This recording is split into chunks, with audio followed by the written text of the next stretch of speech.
Rohan? Who is this guy? Rohan? The one and only Rohan!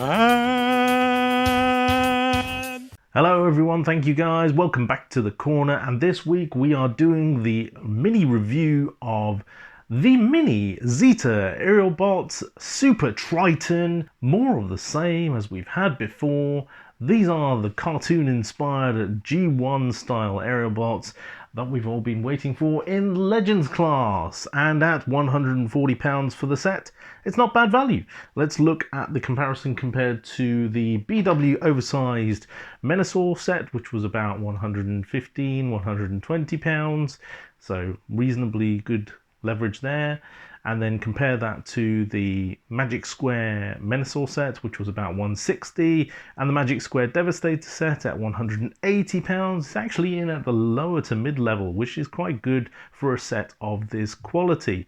And I'll go through all the usual gubbins. We'll look at the alt modes, we'll look at the robot modes, we'll look at the combined mode, which is probably where he's going to end up staying, do some scale comparisons, and at the end we'll talk a little bit about QC issues. So join me for the ride, let's go! Kicking off with the packaging, Zeta have really done a good job here. We've provided outer plastic casing to protect the boxes. The boxes are very durable, solid, and have nice artwork on the fronts, although a little bit shiny, as you can see from the reflections on my pictures. On the inside they've got some delicious styrofoam which will keep your bots and accessories completely protected and give a real premium finish. Silverbolt comes with a host of accessories, including the fists, feet, 2 heads, weapons, and some external accessories to make him look more aesthetically pleasing, as well as some rubber feet for the soles to ensure he doesn't slide around in combined mode. The paintwork on these guys is very good. If you're used to New Age Legends, you'll be very happy.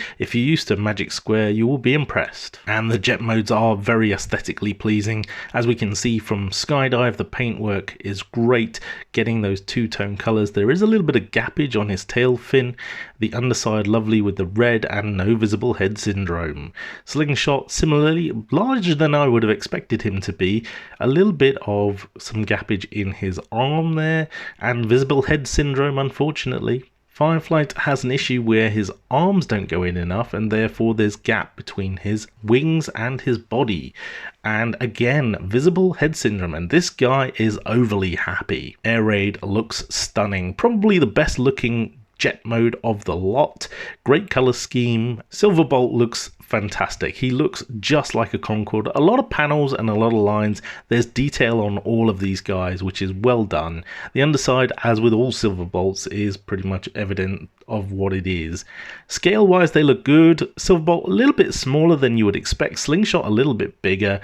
The rest work out well. Here are some scale comparisons with other bots. We've got Magic Square's Dirge, MFT's Skywarp, MFT's Blitzwing, New Age Starscream, the Toon Accurate coloured version, and Generation 1 Silverbolt. You can see the Zeta Silverbolt is longer and slightly larger than all the other Seekers from the various different vendors, maybe not MFT, but it's smaller than G1 by some way, and overall is a little bit smaller than I was expecting for his alt mode. Skydive seems to fill in nicely. What I would say about the Legends class Aerialbot limbs is that they all have clear cockpits to be able to see the detail inside, some seats and some controls.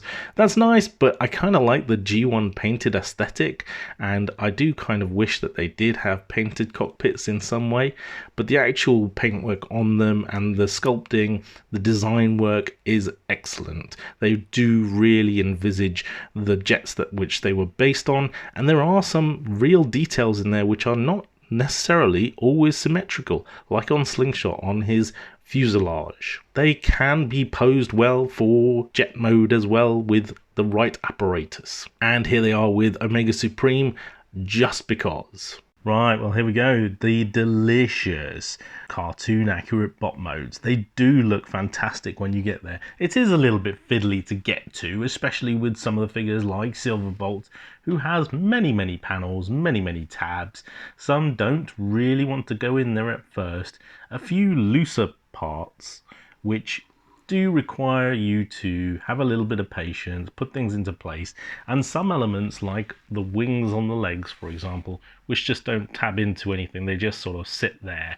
The heads too, they just sort of sit there on these little panels, and there are some hindrances to be able to get them into nice posing positions because of back kibble, as to be expected. There are different types of transformations for some of the bots over the others. So Skydive and Air Raid are the same, and they are probably my favourites. Then for Slingshot and for Fireflight, they've put these slidey mechanisms, double sliders on the legs, which I didn't like as much. The chests have to be open to be able to remove the arms to slide those out, which I don't like as much.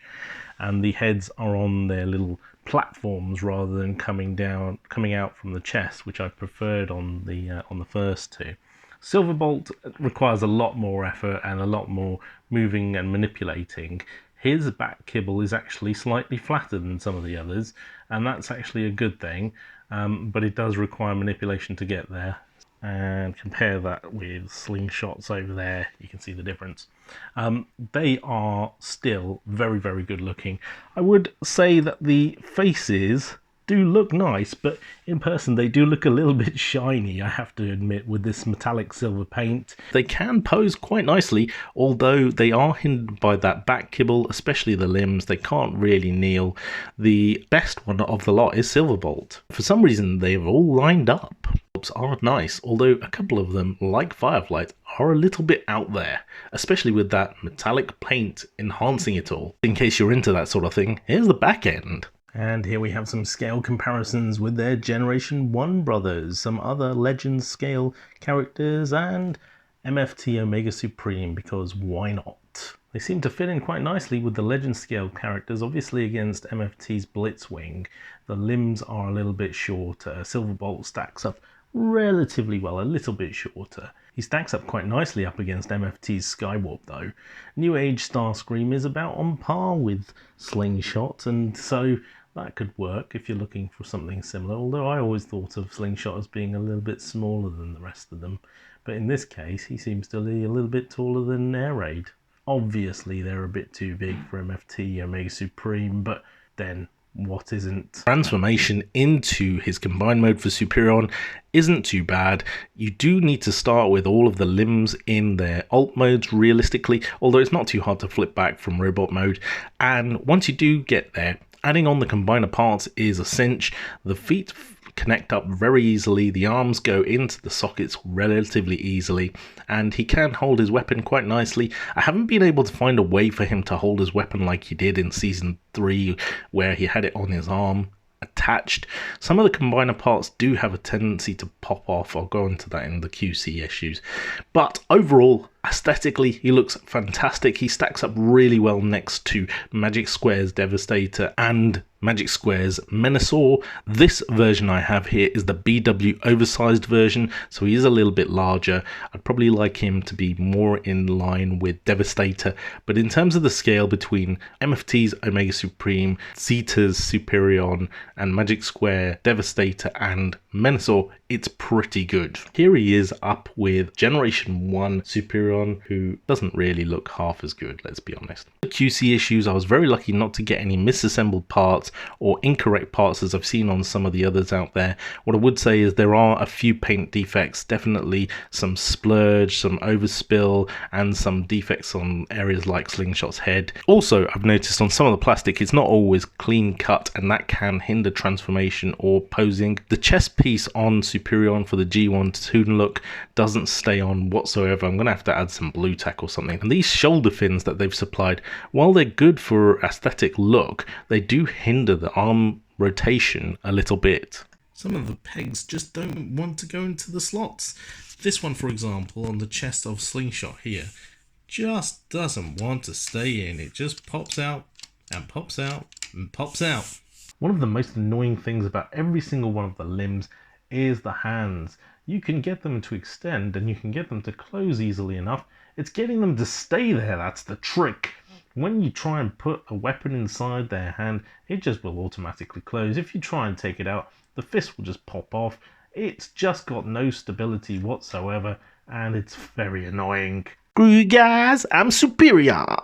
Last comparison shot just for the comparison versus the traditional scale of Legends class robots. We've got MFT, Skywarp and Blitzwing with New Age Starscream coming up to around the knee joint. Right, so final thoughts then on Zeta's Superitron. I think I've summed this up before. Basically, for the price point, you're not going to get anything that's more G1 aesthetically pleasing. Yes, okay, there are some niggly issues with some QC and with some elements which just don't quite fit in right, but overall, it's a bit of a belter. And let's be honest, in terms of Legends scale Aerialbots, there aren't any other choices. In terms of articulation, it's decent, it's not perfect. I would say overall, I'm going to give it a score of 7.5 out of 10. Go out there and buy it at £140. It's definitely worth having as a combiner set. And it's made me want to get out some of my other figures to sort of play around with it. In fact, I'll probably go and open my Titan class Omega Supreme still sitting in the box, just so that I can have Omega in the background. Not the most menacing character out there, as I much prefer the Decepticon combiners in that respect, but a very good interpretation of that character from the G1 days. I've been Rohan on Rohan's Corner. I hope you've enjoyed this episode of my review through the generations, and I hope to see you again next week. Back to the studio. Oh yeah? Well, screw you guys, I'm going home.